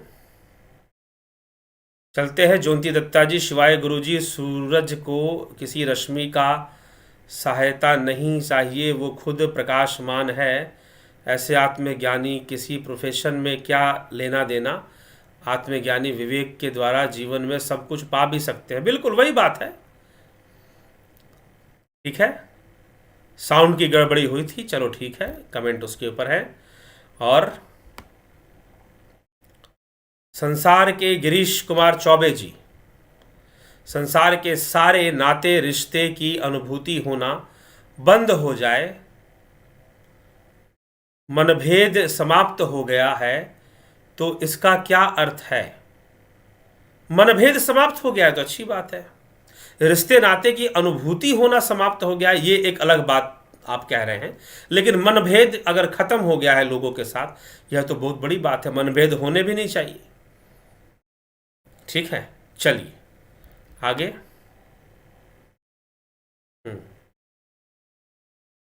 भैया जी, परम सत्ता है जिससे सारी शक्ति प्रकट होती है, वो हमारे अंदर रहती है या कहीं बाहर रहती है, वो सर्वव्यापी है। आप अपने अंदर में आत्मविद्या के द्वारा, आप योग विद्या के द्वारा आप उसे जान सकते हैं, है तो वो सर्वव्यापी। ठीक, कृपया मार्गदर्शन करें कि आज के नकली वातावरण में किस मुमुक्षु को साधना में आने वाली अनुभूतियां तथा निराकरण करने के लिए किसी गुरु से मार्गदर्शन पाने का तरीका क्या है। हाँ ठीक है, वो आएंगे, हम बताया अभी तो मैंने इस विषय में आज के कृत्रिम वातावरण में कैसे आदमी को आध्यात्मिक होना ही चाहिए। हाँ, लेकिन गुरु की प्राप्ति और गुरु से लेना क्या है, ये बहुत गंभीर विषय है। अगर ये छोटी सी बात समझ में आ जाए ना, तो क्या से क्या हो जाए। फिर तो आप जितने भी समस्याएं देखते हो हमारे समाज में गुरुवाद को लेकर, गुरु को लेकर है, भारी समस्याएं हैं, भारी समस्याएं, और हम फंसते रहते हैं, हम उलझते रहते हैं।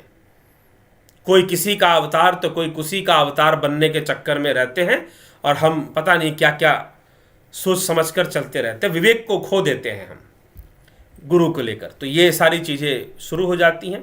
तो ये एक अलग विषय है जो कि आगे जरूर ही आएगा। आगे क्या, जल्द ही लाने की कोशिश करेंगे मित्रों। अब प्रयास में है कि 2-2 वीडियोस डेली करें, क्योंकि कई लोगों की डिमांड अब बढ़ रही है, प्रश्न भी काफ़ी।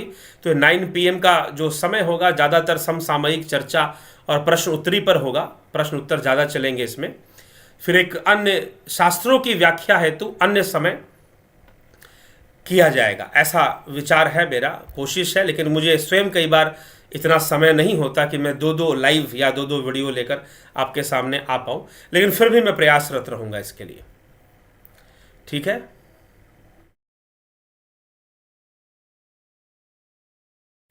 जय नारायण जांगीर जी, आप शास्त्र उपनिषद का उपदेश आत्मबोध देते हैं, साधक के लिए इससे बड़ा ज्ञान नहीं।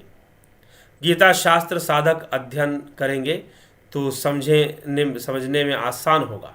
गूढ़ रहस्य बता रहे, सुनकर आनंद आ रहा। जी बहुत अच्छी बात है, आनंद लीजिए और आनंद को बांटिए।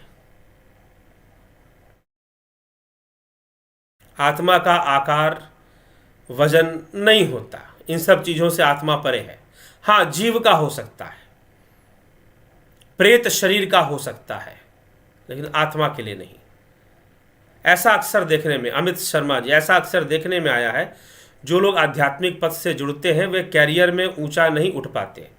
इसमें कर्म विचलन हो जाता है। कारण ये होता है कि अध्यात्म के साथ सांसारिक क्रियाकलाप अवरोध आ जाता है। जी नहीं, बिल्कुल नहीं। जिनको आध्यात्म की सही समझ नहीं है उनके साथ ऐसा होता होगा। ठीक है, जिनको आध्यात्म की सही समझ नहीं है उनके साथ ऐसा जरूर होगा। ठीक है, कि जो अध्यात्म से जुड़ जाएंगे वो कैरियर में ऊंचे नहीं उठ पाएंगे। ऑटोबायोग्राफी ऑफ योगी पढ़िए। ऑटोबायोग्राफी ऑफ योगी में योगानंद परमहंस एक बात बताते हैं कि उनकी अंदर तीव्र इच्छा थी आध्यात्मिक उन्नति का। कैरियर पॉइंट ऑफ व्यू से देखेंगे तो भी वो सफल थे, उनका कैरियर ही अध्यात्म बन गया था। अगर आप चाहते हैं कि आप अपना आध्यात्मिक कैरियर बनाना चाहते हैं तो मुझे संपर्क करें। मुझे एक और कई साधक हैं जो स्पिरिचुअल ट्रेनर बनने की ट्रेनिंग ले रहे हैं कि how to be a spiritual. पहले की साधना भी परिपक्वता आए और कुछ बातों की जानकारी, सही उद्देश्य, सही इंटेंशन, नियत सही हो तो आदमी अच्छा काम भी कर सकता है, अच्छे काम से भी अपना कैरियर बना सकता है। And if you want to be spiritual trainer तो जरूर बन सकते हैं। तो उनका कैरियर ही अध्यात्म था और उन्होंने, कहते हैं कि एक आश्रम में वो चले गए। आश्रम में जब गए तो उस आश्रम में नियम था कि आपको हफ्ते में 3 दिन नहीं खाना है, बृहस्पतिवार को उपवास रखना है, तो शनिवार को रखना है, तो इस दिन रखना है, तो उस दिन रखना है। बड़ी कठोर तपस्या गुरुजी करवाते थे शिष्यों से। शिष्य करते भी थे, गुरु आज्ञा थी, गुरुजी ने जो कह दिया वो तो मानना ही मानना है। तो वो तो काउंसलिंग ही ऐसी होती थी गुरु के नाम पर कि भाई गुरु ने सूरज को चांद कह दिया तो चांद कह देना है, कह दिया सूरज पश्चिम से निकलता तो वही मान लेना कि हाँ जी पश्चिम से निकलता। ऐसे ही मान्यता दी जाती थी वहां पर। अब वो बेचारे बिना खाए पिए क्या साधना करें, अब उनको बड़ी भूख लग जाती, वो भूख से परेशान रहते, साधना क्या करेंगे। ये योगोदा ने अपने ऑटोबायोग्राफी ऑफ योगी में लिखी हुई है, योगी आत्मकथा में उन्होंने ये बात लिखी हुई है। तो एक व्यवस्था से अध्यात्म आगे बढ़ता है, ध्यान रखिएगा। अभी मैंने कुछ देर पहले कहा कि एक व्यवस्था में एक्सरसाइज करने से हमारी बॉडी ऐसी बनती है, फिटनेस बढ़ती है। एक व्यवस्था में, एक सिस्टम में एक्सरसाइज। तो वास्तव में आध्यात्मिक विकास का भी अपना एक सिस्टम होता है, जबरदस्ती नहीं। जबरदस्ती की साधना, जबरदस्ती का ब्रह्मचर्य पालन, जबरदस्ती का कुंडलिनी जागरण पतन करेगा, सिर्फ पतन करेगा। तो आप ये जो कहते हैं कि आध्यात्मिक लोग अपना कैरियर नहीं बना पाते, जी नहीं। आध्यात्मिक सही तरीके से अगर कोई आध्यात्मिक हो तो उसका तो पूछिए ही मत, वो तो दुनिया पे राज कर जाए। ठीक है, वो तो दुनिया पे राज करेगा। फिर अगर सही तरीके से आध्यात्मिकता की ओर अगर वो बढ़ रहा है तो ये अलग बात है कि आध्यात्मिकता दुनिया पे राज करने का सम्मोहन खत्म कर देती है। आध्यात्मिकता दुनिया पे राज करने का सम्मोहन डिस्ट्रॉय कर देगी, खत्म कर देगी। ये ना कहें कि आध्यात्मिक लोग अपना कैरियर नहीं बना सकते, एक से एक लोग हैं। आपको हम बता दें कि कई लोग, हाँ, उनके लिए महत्व ही अध्यात्म का हो जाता है, फिर कैरियर का। दुनिया उनको उन्हीं का नाम से जानती है। स्वामी राम तीर्थ लाहौर यूनिवर्सिटी के अंदर मैथमेटिक्स के एचओडी थे। क्या सक्सेसफुल कैरियर नहीं था, लेकिन योगी बने, आध्यात्मिक उपदेश देने में समाज को लग गए। तो ऐसे कई लोग हैं जो कि इस प्रकार से जिन्होंने जीवन जिया। मुख्य क्या है, आपको कैरियर अच्छा क्यों चाहिए, आपको प्रोफेशन अच्छा क्यों चाहिए, ताकि आपका जीवन अच्छा हो। लेकिन दुर्भाग्यपूर्ण है कि कैरियर अच्छा, प्रोफेशन अच्छा, जीवन खत्म। जीवन बेकार क्यों हो रहा है, जीवन खराब क्यों हो रहा है। लाइफ नहीं खराब होनी चाहिए ना। अगर कैरियर अच्छा हो गया, प्रोफेशन अच्छा हो गया तो लाइफ नहीं खराब होनी चाहिए, लेकिन ज्यादातर हो जाती है। आत्महत्या नहीं किया तो डिप्रेशन में लोग चले जाते हैं, नशे के आदी बन जाते हैं, बुरी चीजों का संग कर लेते हैं। तो कई बार ऐसी चीजें हो जाती, कई बार क्या, ज्यादातर हो जाती हैं, कई बार वाली बात नहीं है। तो यह भी चीजें चलती रहती हैं। तो यही समझने की बात है। संसार से विरक्ति आ रही हो तो कैसे जाने कि भगवान से जुड़ रहे हैं, और इसी रह पर निरंतरता थी, ताकि संसार से विरक्ति मत लाओ। ठीक है, दरिया में हो और दरिया पार करना है और कहोगे पानी से विरक्ति आ जाए, हमने पानी का त्याग कर दिया, और कहोगे बिना पानी को छुए हम तैर कर निकल जाएंगे, कैसे निकलोगे भाई, उड़ के निकलोगे, कैसे निकलोगे। यह संसार ही साधन है, यह माया ही साधन है। एक सिस्टम में इसका उपयोग करना सीखना चाहिए। किस माया का कैसे उपयोग करें, कि आध्यात्मिक उन्नति हो पाए। त्याग मत करो। मैं अपनी विचारधारा, जो मैंने अध्ययन किया और जो संसार में देखा है, कहने को बड़ी बड़ी बातें कही जा सकती हैं, लेकिन संसार से विरक्ति आ रही है। अच्छी बात है जो लोग विरक्ति दिलाते हैं। मैं यहां पर, अगर आप मेरी व्यक्तिगत रूप से बात करेंगे तो मैं इसलिए नहीं बोलता कि आपको संसार से विरक्ति आ जाए और आप संसार छोड़ के बैठ जाओ। पहली बात तो असंभव है, छोड़ ही नहीं सकते। संसार तो मन में बैठा हुआ है। संसार को इस ढंग से प्रयोग करो, इस ढंग से जियो कि आध्यात्मिक उन्नति हो। क्योंकि सीढ़ी है ना, एक ही सीढ़ी है, उसी से उतरना है, उसी से चढ़ना है। और आप कहते हो कि मैं सीढ़ी का त्याग कर दूंगा, आप कहोगे मैं संसार का त्याग कर दूंगा, संसार में कुछ भी नहीं रखा है, संसार बेकार चीज है, संसार को छोड़ो, जंगल में चलो, आश्रम में जाके बैठ जाओ। तुम ये कहने में लगे हुए हो, जबकि सीढ़ी वही है। उतरे हो उसी से, चढ़ोगे उसी से। और जब उसी का त्याग कर दोगे तो चढ़ोगे कैसे फिर? जब सीढ़ी ही छोड़ दिया तो चढ़ोगे कैसे? यही समस्या है। ठीक, तो छोड़ना नहीं है, सदुपयोग करना है बस। और सदुपयोग करना सीखना है। जैसे कि भोजन बनाते हैं हम, कितना नमक होना चाहिए। आलू की सब्जी बना रहे हो, कितना आलू, कितना नमक, कितना हल्दी, फिक्स है ना।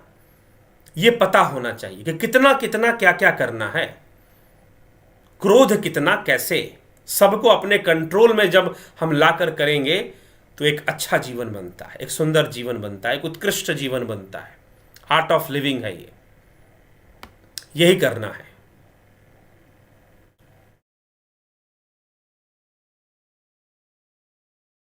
यदि प्रारब्ध में सब निश्चित ही है तो आध्यात्मिक कारणों से संसारिकता पर कोई प्रभाव नहीं पड़ता। जी बिल्कुल पड़ता है, क्यों नहीं पड़ेगा। दृष्टिकोण पर पड़ेगा। ज्ञानी भोगे ज्ञान से, अज्ञानी भोगे रोए। अज्ञानी रो रो कर भोगेगा और ज्ञानी ज्ञान से भोगेगा।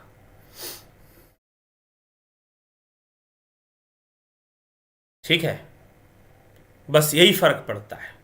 भोगने भोगने में बड़ा फर्क हो जाता है, जीवन जीने में फर्क हो जाता है। चलिए,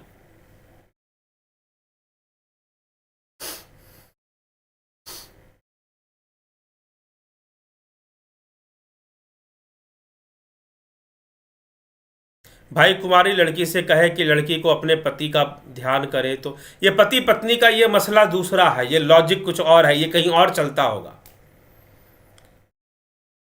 ठीक है जी, यहां पति पत्नी का ध्यान करने की बात नहीं की जा रही है, यहां पर जीवन को सही ढंग से जीने की बात की जा रही है। इसलिए सब्जी की बात की जा रही है। सब्जी में कितना नमक डालोगे, कितना तेल डालोगे, कितना हल्दी डालोगे, कितना आलू डालोगे, इसका ज्ञान होना चाहिए पहले। तो जब जानोगे तो डालोगे। तो स्वयं का जब ज्ञान होगा, स्वयं की परतों को जब हम खोलेंगे ना, क्योंकि वो जिस पति को तुम यहां पर ले आए हो, वो पति ना जाने कितने परते खोलने के बाद आएगा। ठीक है, तो कितने परते, उन परतों का तो ज्ञान हो कि क्या क्या, कितने परते लगे हुए हैं, कितने आवरण हैं, कितने आवरण हैं, वो 2 सेकंड में खुलने वाले नहीं हैं। ठीक है, तो इसीलिए कह देने से, कहना बहुत आसान है। ब्रह्म की बातें, ब्रह्म ज्ञान की बातें, हो गया जी ब्रह्म ज्ञान, हो गया।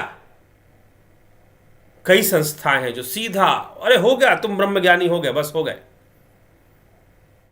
खुल गया सब कुछ, सब कुछ हो गया। लेकिन पता चलता है कि अभी तो बहुत कुछ बाकी है, अभी तो बहुत कुछ बाकी है। ठीक है, तो फंस जाते हैं हम फिर उन्हीं चक्करों में। तो वह नहीं होना चाहिए।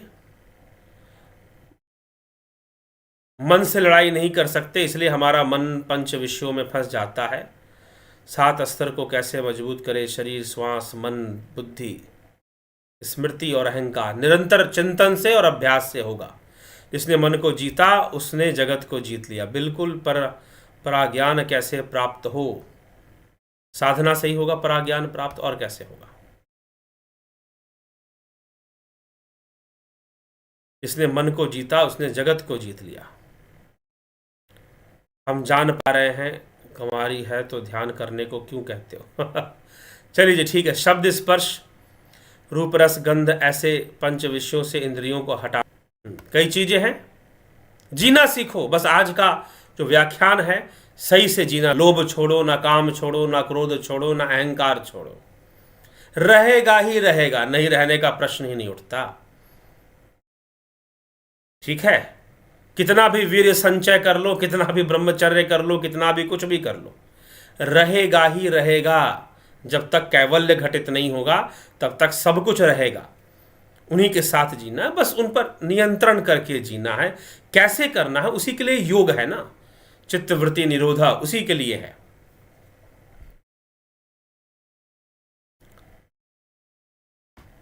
ठीक। इस संसार में चारों ओर से इंद्रियों को पोषित करने योग्य पदार्थ फैले हुए हैं। ऐसी स्थिति में ऐसी बात नहीं, आत्मा को पोषित करने वाली चीजें भी हैं, हम उनसे जुड़ नहीं पा रहे हैं। बस इंद्रियों को पोषित करने, क्योंकि इंद्रियां बहिर्मुखी हैं। कल ही हमने कठोपनिषद की चर्चा में कहा कि जो विवेकी पुरुष हैं वो अपने इंद्रियों के बहिर्मुखता को रोककर अंतर्मुखी होने का प्रयास करते हैं, साधना करते हैं, ऐसा अभ्यास करते हैं। तो ठीक है मित्रों, बहुत हुआ, काफ़ी कोशिश किया मैंने कि अधिक से अधिक आपके कमेंट्स